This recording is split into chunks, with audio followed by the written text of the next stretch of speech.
Come join me for a nice hot soup to warm your cold day. Hi, and welcome to Lunch with Lisa. And today, we're gonna make white chicken chili with some healthy cornbread.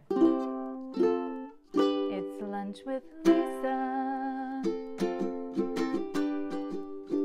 Today, we're gonna make a protein-packed comfort food, some white chili with chicken and some cornbread. This cornbread is not made with any oils, so feel free to indulge, and it tastes so good. This chili takes about 30 minutes to make, makes about 6 servings, and they're about 250 calories each, with 7 grams of fat, 27 grams of carbs, and 22 grams of protein. The cornbread makes 9 servings at about 75 calories per serving, with 1 gram of fat, 14 grams of carbs, and 3 grams of protein. So this meal is definitely macro friendly, and you can always add more chicken if you're looking to up your protein. So let's start with the cornbread first so we can throw it in the oven to bake. It takes about 25 minutes. So preheat your oven to 400 degrees Fahrenheit. For this recipe, you're gonna need 1 cup all-purpose flour, 1 cup of cornmeal, 1/4 cup of white sugar, or you could use honey, 1 teaspoon baking soda, 3/4 teaspoon salt, 1 cup plain non-fat yogurt, I'm using Greek style, and 2 large eggs. Lightly grease an 8-inch square baking pan. You're going to whisk together your flour, cornmeal, sugar, baking soda, and salt in a large bowl. Now beat your eggs and whisk in your yogurt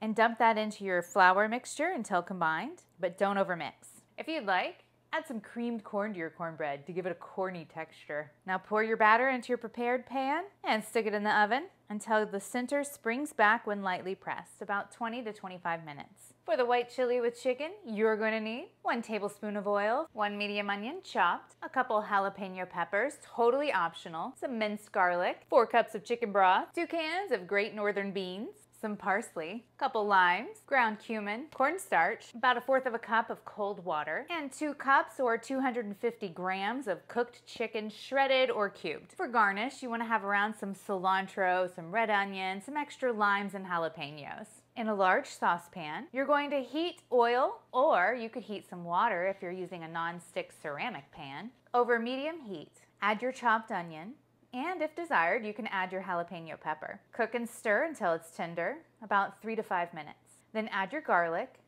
cook another minute, and then stir in your broth, beans, parsley, lime juice, and your cumin. Bring that to a boil, and then reduce the heat.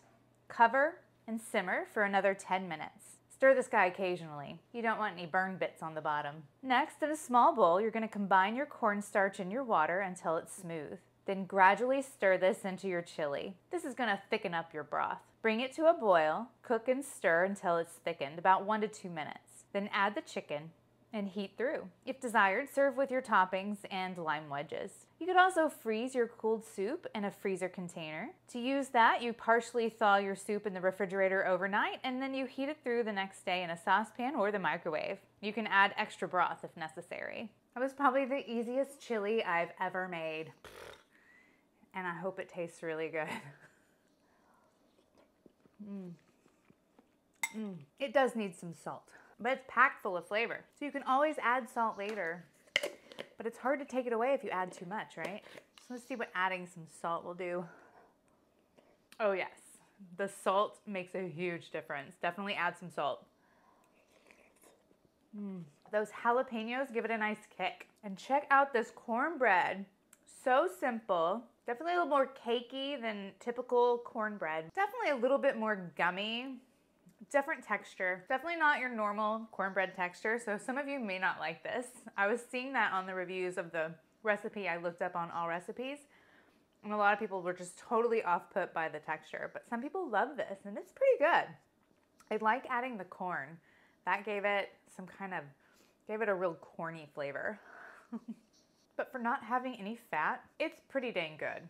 I'm not gonna lie.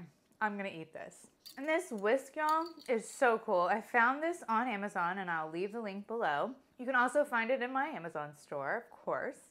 This whisk is so cool. It's so easy to clean, and it whisks things up super fast. I love it. Let me know if you try this dish. I really wanna know what you think about it.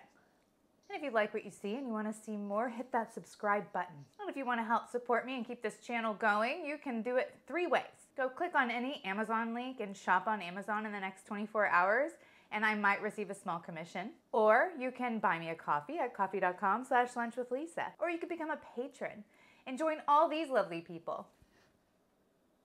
Thank you. Patreon.com/lunchwithlisa. And it's always free to like, comment, and subscribe.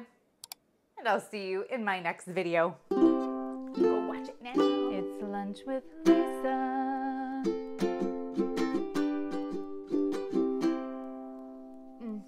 This is so good. This is totally hitting the spot for me right now. Peace out.